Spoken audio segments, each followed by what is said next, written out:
Graça e paz. Deus abençoe muito a tua vida. Estou vindo nesse momento para compartilhar mais um conteúdo. Eu sempre acredito que riquíssimo, porque tudo aquilo que vem da palavra de Deus, ele é enriquecedor para as nossas vidas. A gente vem vivendo dias, vem vivendo tempos que tudo aquilo que Jesus falava está se cumprindo na nossa geração.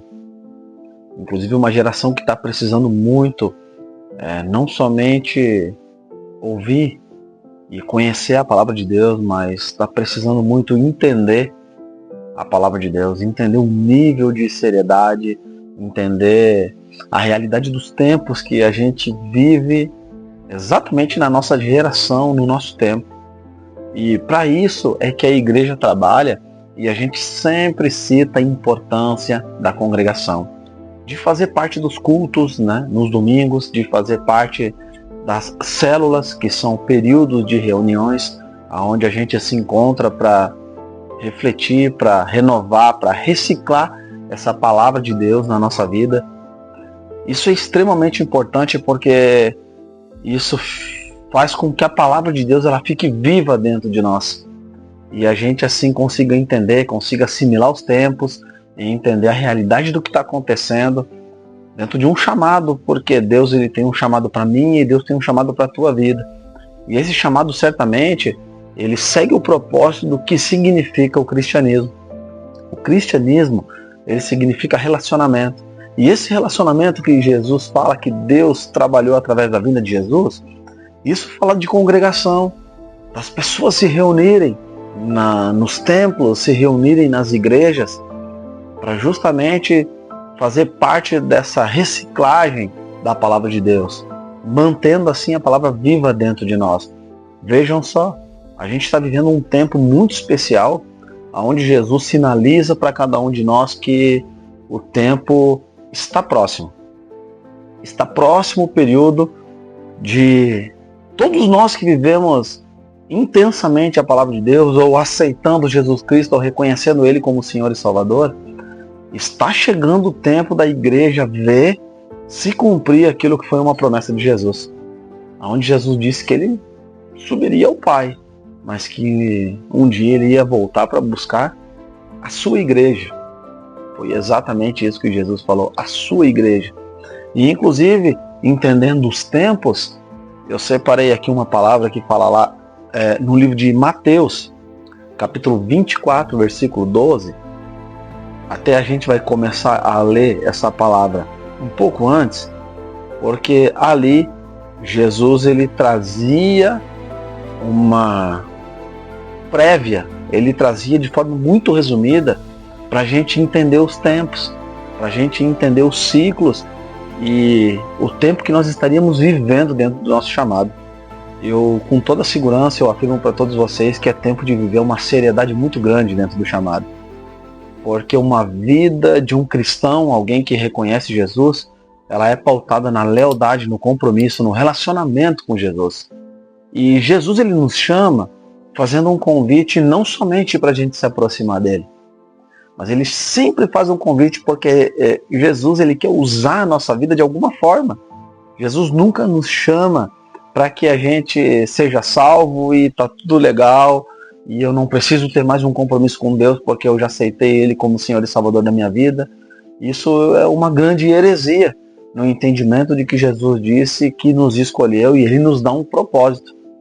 E esse propósito era para replicar, para compartilhar aquilo que Ele fez na nossa vida. Certa vez eu escutei de alguém que tentava defender a tese de que não precisava fazer parte de uma congregação ou de uma igreja. E eu fiz uma pergunta muito simples para essa pessoa. O chamado de Jesus é claro. Ele disse, vão e façam discípulos de todas as nações. No livro de Mateus 28 ele fala muito claro isso. E eu perguntei para essa pessoa, sem ir na igreja, quantos discípulos ela já tinha formado para Jesus? E a resposta dela foi a mais esperada de todas. Não tenho discípulos. Nunca formei alguém com o caráter de Cristo sem fazer parte da obra de Jesus em uma igreja. E nesse mesmo fato, eu com muito carinho e amor, porque a palavra não serve para machucar as pessoas, ela serve para ensinar as pessoas. Eu ensinei essa pessoa através de um grande testemunho, onde ela conhece alguém que faz parte do meu ciclo de vida, dentro do meu chamado. Eu disse: tu conhece essa pessoa? Sim. Então, essa pessoa teve um encontro com Deus e a vida dela nunca mais foi a mesma. Ela foi uma pessoa transformada e ela hoje é alguém que consegue ensinar outras pessoas que é muito grande, é muito maravilhoso o amor de Jesus, é muito maravilhoso esse compromisso com Jesus. Então, dentro de uma igreja, dentro de um propósito, eu sempre consegui, através do cuidado de Deus, fazer o que Ele me ensinou, que era formar discípulos. Hoje é triste algumas situações que acontecem porque a igreja ela está muito empenhada em ensinar os discípulos, em formar os discípulos para que eles saibam vencer o dia mal, para que eles não retrocedam dentro de uma chamada, para que eles não abandonem o seu próprio plano de salvação. É uma realidade que Jesus já previa. Infelizmente, é algo que Jesus já previa. E ele falava isso lá no livro de Mateus 24. Ele já previa que ia chegar esse tempo onde a igreja ia investir muito do amor, muito da palavra de Deus, para poder conservar aqueles que são os filhos da luz, aqueles que são chamados para o plano de salvação, aqueles que são salvos. Porque todo mundo que é salvo vai passar por desafios, vai passar por provações, e o mais maravilhoso de tudo é que a palavra de Deus já nos deixa preparado para isso. Lá no livro de Mateus 24, a palavra diz, e 24:4, Jesus disse assim: ele lhes respondeu: vede para que ninguém vos engane, porque virão muitos em meu nome dizendo eu sou o Cristo, e enganarão a muitos. E certamente ouvireis falar de guerras, de rumores de guerras. Vede, não se assustem, porque é necessário assim acontecer, mas ainda não é o fim. Porquanto se levantará nação contra nação, reino contra reino, e haverá fomes e terremotos em vários lugares. Porém, tudo isso é o princípio das dores. Versículo 9. Então, vocês sereis atribulados e vos matarão. Serão odiados de todas as nações por causa do meu nome, Jesus falou. Nesse tempo, muitos hão de se escandalizar, de trair, de odiar uns aos outros. Levantar-se-ão muitos falsos profetas e enganarão a muitos. E por se multiplicar a iniquidade, essa falta de obediência a Deus, essa falta de amor, por se multiplicar a iniquidade, o amor de muitos esfriará. E a Bíblia diz aqui na minha tradução ARA, de quase todos. Aí a Bíblia afirma, mas aquele, porém, que perseverar até o fim, esse é o que será salvo. E assim será pregado esse evangelho do reino por todo o mundo, para testemunho de todas as nações. E a Bíblia afirma que então virá o fim. É muito claro linkar essa palavra de Deus ao tempo que a gente vive hoje. A realidade da aliança, do amor dos discípulos, daqueles que são chamados por Cristo hoje, infelizmente está extremamente dentro daquilo que Jesus falou. O amor de muitos esfriará. Odiarão o próprio irmão. Não deixarão de cometer pecados ou de até mesmo lutar contra o pecado. E os sinais que acontecem na terra a gente vê no dia de hoje. Por isso, gente, é importante a vida de congregação. Por isso é importante reciclar a palavra de Deus na nossa vida. Porque a Bíblia fala de um chamado e de um propósito até o fim. Porque o propósito do chamado de cada um de nós é viver esse evangelho e multiplicar ele. Portanto, existe hoje na cultura moderna a ideologia e a ideia, né, de pessoas que são desigrejadas e que não precisam de uma igreja para poder ser salvo, para poder acreditar em Jesus, quando na verdade a gente sabe que esse ato que foi ensinado por Jesus, ele é extremamente importante para conservar não somente a nossa salvação, mas para também cumprir uma missão muito linda, que é ver outras pessoas, outras famílias, que é ver outras gerações serem salvas. Por isso, insistentemente, homens de Deus, mulheres de Deus têm ensinado o povo chamado por Deus para viver a congregação, para fazer parte desse chamado.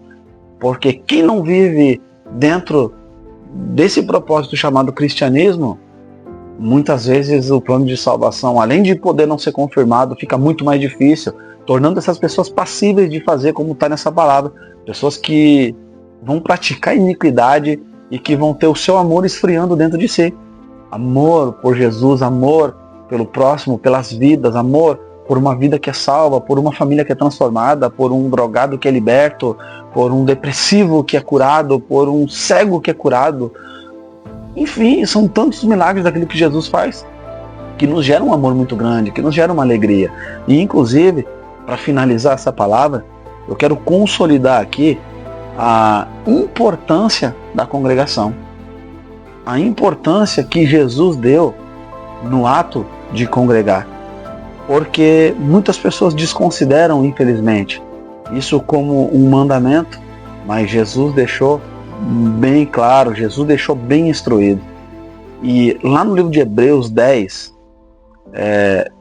vamos ler do 24 em diante, a palavra de Deus fala: consideremos-nos também uns aos outros, para nos estimularmos ao amor e às boas obras, que é a missão de Jesus. E no versículo 25 fala: não deixemos de congregar, como é costume de alguns, antes nós façamos admoestações, tanto mais quando a gente vê que o dia se aproxima. Essa palavra é muito reveladora, aonde Jesus nos alerta a importância de que nós não devemos ser como pessoas que deixam de fazer parte da congregação, como pessoas que não fazem parte dos cultos ou das células, como pessoas que não cultuam a Deus. Porque aqui existe um tema que a gente vai falar sobre outro estudo logo logo, mas aqui eu quero grifar isso, aonde Jesus disse: ainda mais nos dias que a gente vive hoje, ainda mais com todos os sinais acontecendo na terra de que é próximo a volta de Jesus, ele diz: não deixem de se motivar, não deixem de se ensinar uns aos outros, não deixem de viver essa unidade das boas obras da palavra de Deus. Por isso essa é a palavra que eu deixo para vocês hoje, e eu acredito que isso vai edificar muito e vai trazer um nível sobrenatural de milagres na tua vida, para que você faça parte de uma congregação, para que você viva a congregação e entenda a alegria de estar próximo de Jesus, a alegria de fazer aquilo que Jesus nos ensina. Porque é muito maravilhoso fazer aquilo que Deus nos ensina, aquilo que Ele nos deixou como modelo.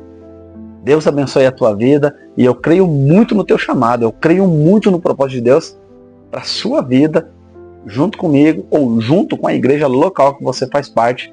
Em nome de Jesus, graça e paz.